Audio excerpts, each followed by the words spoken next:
कृष्ण की नदी में कमल लीला। श्री कृष्ण की प्रकृति के साथ लीला कमल पुष्पों से प्रेम और बाल लीलाओं को दर्शाती है।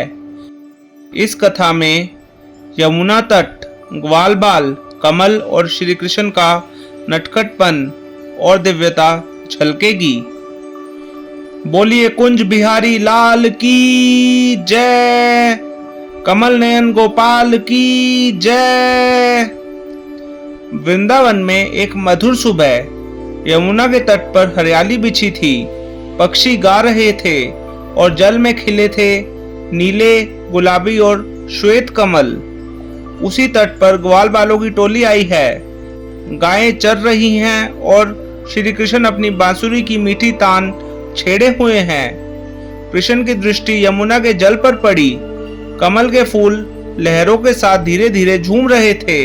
श्री कृष्ण ने हंसते हुए बलराम से कहा, दाऊ भैया देखो ना, ये कमल तो जैसे मेरे नाम पर मुस्कुरा रहे हैं। मधुमंगल बोला, कन्हैया जरा वो सबसे बड़ा कमल तो लाकर दिखाओ। कृष्ण मुस्कुराए और बिना कुछ बोले यमुना में कूद पड़े। कमल लीला यहाँ से शुरू हुई। कृष्ण जल के मध्य में गए, कमल को तोड़ा और उसे माथे पर सजाया। एक फूल बलराम को दिया, एक सुदामा को और एक मधुमंगल को नहीं दिया। मधुमंगल चिढ़ गया, हे यमुना मैया, कन्हैया से मेरा कमल छुड़वा दो। कृष्ण बोले, मधु तेरा कमल यमुना की लहरों पर बहकर आएगा। और तभी एक तेज लहर आई और एक कमल का सुंदर फूल मधुमंगल के पैरों पर आकर रुक गया। इस समय यमुना की स्तुति हुई। ग्वाल वालों ने देखा कि जहां जहां कृष्ण के पैर जल में पड़े वहां जल नीला हो गया और कमल खिलने लगे।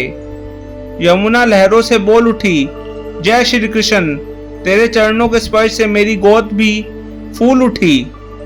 कथा का भावार्थ, श्री कृष्ण का प्रत्येक कर्म प्रकृति के सौंदर्य से जुड़ा है।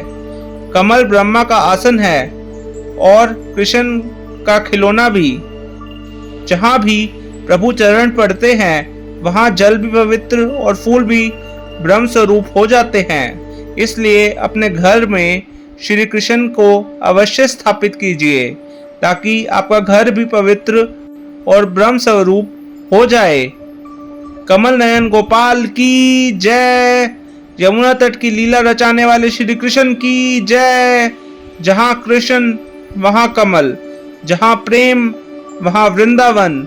श्री कृष्ण सिर्फ जल में कूदे नहीं बल्कि प्रकृति को भी भक्त बना गए। इसलिए प्रकृति की रक्षा बहुत जरूरी है।